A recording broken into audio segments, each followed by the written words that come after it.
Hi! இன்றைக்கி எங்கள் வீட்டு காலை நேரம் பார்க்கலாமா? காலையில் எழுந்தோடனே இந்த ஹரிபரியான சமையல்லாம் கிடையாது. இன்றைக்கி ஒருத்தருக்காக மட்டும்தான் லஞ்ச் பேக் பண்ணணும். 9:30 வரைக்கும், ஏன்னா ஸ்கூல் லீவு. 9:30 வரைக்கும் டைம் இருக்குது. ஸோ அதனால் பொறுமையாக ஒன் பை ஒன்னாக பண்ணிகிட்ருந்தேன். 2 கட்டு கீரை வாங்கினேன். ஒரு கட்டு கீரை நேற்று அந்த பணியாரத்தில் ஊற்றியாச்சு. இன்னொரு கட்டு கீரை எப்படி கீரை சமைச்சு கொடுத்தா பல்லில் மாட்டிக்கிச்சு, கசக்குது, ஏதாவது ஒரு ரீசன் இந்த மாதிரி கொடுத்தா மட்டும்தான். அதுவும் அந்த ஒரு சப்பாத்தி சாப்பிட்றதுக்குள்ளேயும் என்னென்ன கம்ப்ளைண்ட்ஸ் இந்த மாதிரி அரைச்சி போட்டு அதுலையாவது கொடுக்க வேண்டியதாக இருக்குது. இன்றைக்கி நாளைக்கு மீந்திராத அளவுக்கு இன்றைக்கி சமைக்கணும். ஏன்னா முட்டை குழம்பு இன்றைக்கி இந்த பக்கம் சப்பாத்திக்கு தொட்டுக்க சன்னா பண்ணிகிட்ருக்கேன். ஏன்னா நாளைக்கு மீந்துருச்சுன்னா இன்றைக்கே ஃப்ரிட்ஜில் அந்த மீந்து வச்சதெல்லாம் இந்த சாட்டர்டேயில் எடுத்து க்ளீன் பண்ணால் மட்டும்தான். ஏன்னா சண்டேவும் அப்படியே ரொம்ப ஸ்லோவாக போகும்.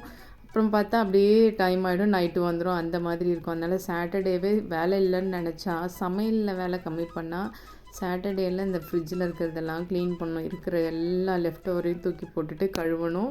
இந்த மிக்சியில் மேலே ஊற்றுனது எல்லாம் சாட்டர்டே தான். அப்புறம் ஸ்கூல் பேக்கு துவைக்கிறது, சாக்ஸு துவைக்கிறது, லஞ்ச் பேக்கை துவைக்கிறது, சாட்டர்டேவும் இப்படி தான் போகும். அதனால் காலையில் சாப்பாடை செஞ்சு சாப்பிட்டுட்டு கொஞ்ச நேரம் அப்படி இப்படின்னு பிடிச்ச மாதிரி பாட்டு கேட்டுட்டு இந்த சாட்டர்டேயில் ஒரு லஞ்சுக்கு அப்புறம் தான் இந்த வேலையெல்லாமே நான் ஸ்டார்ட் பண்ணுவேன். எப்பயுமே சாட்டர்டே ஆனால் இப்படி தான். சப்பாத்தி, பாலக்கீரை சப்பாத்தி நல்லா சூப்பராக இருக்கும் டேஸ்ட்டு. இந்த குழந்தைங்க இந்த கீரை சாப்பிட மாட்டாங்க எங்கள் வீட்டில். அதனாலே இந்த மாதிரிலாம் பண்ணி கொடுக்கணும். நல்லா சாஃப்டாகவும் வந்துச்சு, டேஸ்ட்டாகவும் இருந்துச்சு. நெய் போட்டு சுட்டு கொடுப்பேன், நல்லா சூப்பராக சாப்பிட்ருவாங்க. நல்லா இந்த மாதிரி கிரேவி எல்லாம் செஞ்சு கொடுத்தோம்னா இன்னொரு வீடியோவில் பார்க்கலாம். பாய்.